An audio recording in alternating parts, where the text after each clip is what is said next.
All right, so like imagine this for a sec, okay? You're walking through the mall, right? And you get hit with this like wall of perfume, Oh, yeah, and there's like glitter and those little tiny tester spoons everywhere. definitely. Yeah, it's the cosmetics camera. Total sensory overload. For sure. Well, get ready to go behind the scenes, folks, because today's deep dive is all about what it takes to run that show as a cosmetics and perfume shop manager. And let me tell you, it is not as simple as it looks. No, not at all. I mean, we all think we have a pretty good idea of what's involved, right? But digging into these materials from RoleCatcher, this career guide they put together, plus some interview tips, really opened my eyes to how much more there is to it. Yeah, for sure.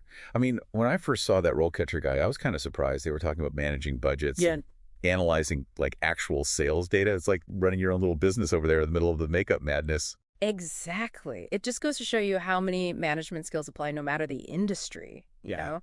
And get this, there's even a whole regulatory side to it, which honestly, I never would have thought about. Regulatory stuff.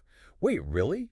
So it's more than just like knowing which foundation is right for someone's skin tone. They have to be up on all these cosmetic regulations and how to read ingredient lists?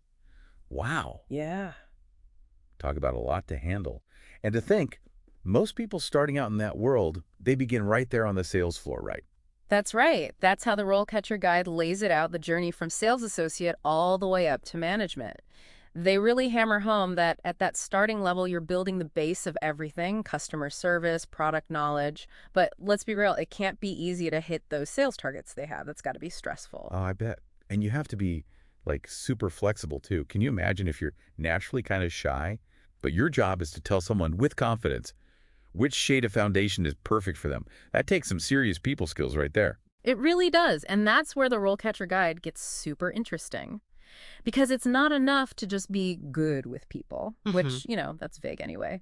They talk about how important it is to actually try to understand customer psychology. Uh-huh. Like they have this example about an assistant manager who had to figure out why a whole line of lipstick just wasn't selling. Oh, interesting. And it wasn't enough that she knew everything about the product itself. She had to look at sales numbers. She had to think about like what was trendy, even how the store was laid out. Wow. It's like detective work, but with lipstick. Right. Right. So I'm guessing all those problem-solving skills become even more important as you move up to becoming a full-on shop manager. Absolutely. That's when things get serious. The guide has this whole section on functions and core abilities, and that's where it all comes into play at the shop manager level. We're talking critical thinking, negotiation, even a bit of persuasion, because now you're not just managing inventory, but you've got a whole team of people. You've got to meet expectations from higher up. And the market is always changing on you, too. And speaking of a changing market, right? One thing I thought was really interesting was how much this roll catcher guide talked about the human touch still being such a big deal in this job. Yeah, it's kind of wild when you think about it. Like we're living in the future, Mhm. practically. We've got online shopping for everything, these systems that track every tube of lipstick, computers telling us what to buy. I know, right? But when it comes to beauty stuff, people still want that Mm, like personal connection. they really do. I mean, makes you think, why even have a store at all then? Yeah. We've got those apps that'll show you what you'd look like with blue eyeshadow and everything. Right. But honestly, sometimes I just want someone to tell me what looks good, Mm. When there are too many choices, it's overwhelming. Totally. And I think that's a big part of it. It's not just about getting a thing you came for, it's the experience. Buying lipstick, that's almost like transformative. Ooh, I like that. There was this great quote in the guide from a shop manager. She said, people don't just want to know if the color looks good on them, they want to know how it'll make them feel. Deep. And that's not something some website can figure out. True. True.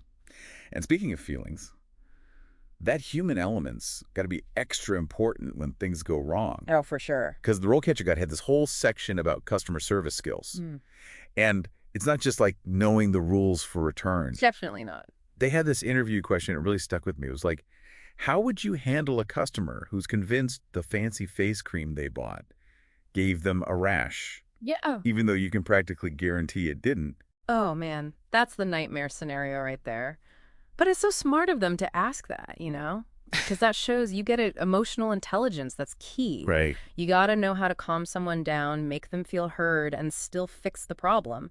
I mean, that's useful everywhere in life, not just selling moisturizer. For sure. For sure. This whole deep dive is making me realize there's a lot more to this job Hmm. than I thought. It's definitely not just like, oh, you like makeup, go work at the makeup counter. Nope, not even close. In fact, the RoleCatcher thing even mentioned that there's all these different ways your career could go even outside the store itself. You could become a manager for a whole bunch of stores, a buyer for some huge company. If you're ambitious, there are definitely places to go. But there was one thing that it kept saying, no matter what path you're looking at, you gotta never stop learning. Oh, that's interesting. Because the beauty world, it changes so fast. New trends pop up every 5 minutes, new brands, they tweak the formulas for everything. Yeah, okay, I can see that. Like imagine you're stuck recommending the It eyeshadow from last season. Fashion disaster. Total faux pas. Yeah. So how do you keep up then? They mentioned something about magazines, conventions. Exactly. There are these industry publications, like Women's Wear Daily is a big one, or going to these huge trade shows. That's where you see what's coming next, get a feel for the whole market. If you're serious about management, you got to know what's going on beyond just one store. That makes sense. Yeah. Okay, so we've talked about what it takes to do the job well, how to stay current, but let's get real. The interview. You had that really cool stuff from RoleCatcher's database. And let me tell you, some of those questions were tough. Oh, yeah. They don't mess around. Because to get a shop manager job, you got to prove you're not just there for the free lipstick samples. They want to see business smarts. Absolutely. And that's where having something like RoleCatcher, that's like having a cheat sheet for those tough questions, you know? It's huge. It's true. It's one thing to say, like, oh, yeah, I'm great with people. I'm a total team player. But another thing to actually back it up with, like a real story. Totally. Show, don't tell. That's what they say. Exactly.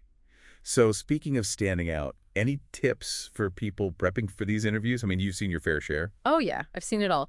But one thing that always impresses me is when someone clearly knows their stuff. And I don't just mean like their favorite mascara brand, talk about something interesting that's happening in the industry, maybe a brand that's doing something totally new, or a company trying to be more eco-friendly. Okay, so instead of I love this blush, it's I'm really interested in how this company is changing the game with sustainable packaging. Boom. Nailed it. That shows you're not just a customer, you're paying attention to the whole picture. I like it. It's like you're always learning. Exactly. That's the key. Well, wow. This deep dive has been eye-opening. I don't think I'll ever look at those perfume spritzes and lipstick samples the same way again. It's crazy, right? You just walk by and think, oh, that's pretty, but there's a whole world going on behind the counter. A lot of strategy and psychology, apparently. You got it. All right, folks, so next time you find yourself tempted by those perfectly lit shelves of beauty products, remember, there's way more going on there than meets the eye. It's a whole industry built on, like, knowing what makes people tick and how to stay ahead of the trends. And if you've got the drive and you love to learn, who knows, maybe you could be the one calling the shots someday. That's right. All right, until next time, everyone, thanks for diving deep with us.